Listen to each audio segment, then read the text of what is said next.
I know when I won, everybody was like, Phil didn't lose. I'm like, I don't care. That's the stupidest argument ever. I'm just like, you know, even guys that used to compete and I see make these comments, man, I'm like,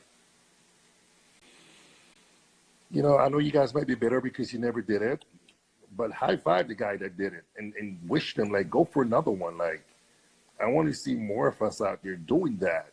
Right. And people constantly trying to beat a little just because it wasn't you. Like, dude, I shake my head every day, man. I'm just like, be thankful, man. Like, you know, he went out there and he killed it.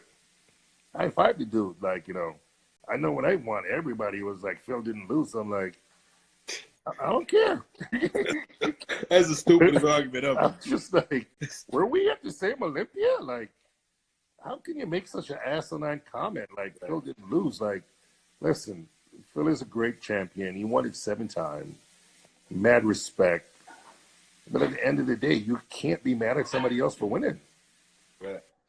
You know, I told you that before prejudging. You know, I'm like, bro, go out there and do your thing. Like, shit. Like, and I told you after you win, congratulations. Like, you did it.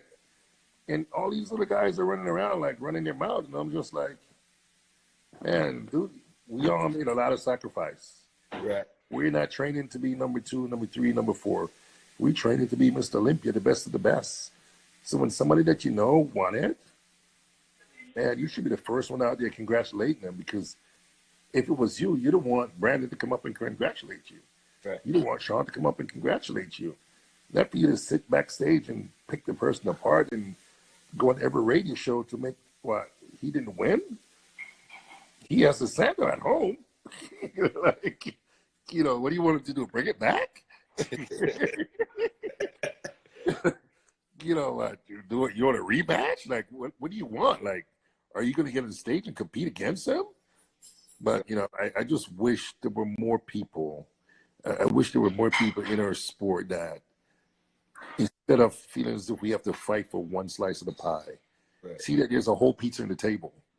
And all we got to do is just cheer each other on, lift each other up, like, promote each other, you know, be happy that you know somebody. You know, just only been 15 Mr. Olympia.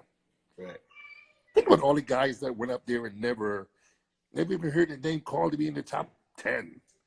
Never get a last call out, never get a first call out. That's going, man, you know what? Should I try one more year? And then you have to walk away. Be happy that you know someone that's in the 15th that actually won it, instead of feeling as if you need to. Man, like, I want to rip a couple of people, but I'm like, you know what? I'm a lot better. My mom always told me if I don't have anything nice to say, keep my mouth shut. But it bothers me, man, to see like one podcast, one radio show after the other. Like, so what do you think about Brandon winning? Congratulations. About Shawn winning? Congratulations. Why you got to find fault as to why he went?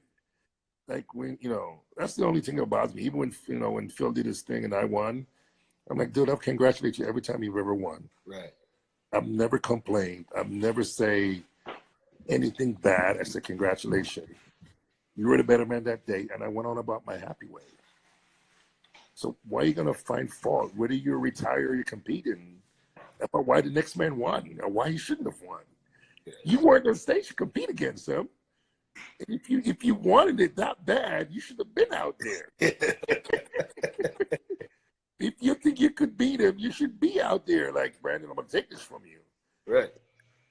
Don't bash the man afterwards. Don't bash us after we did it. Like, we made a lot of sacrifice. Dude, you were in Kuwait training away from your family, and people don't put that into consideration. Like,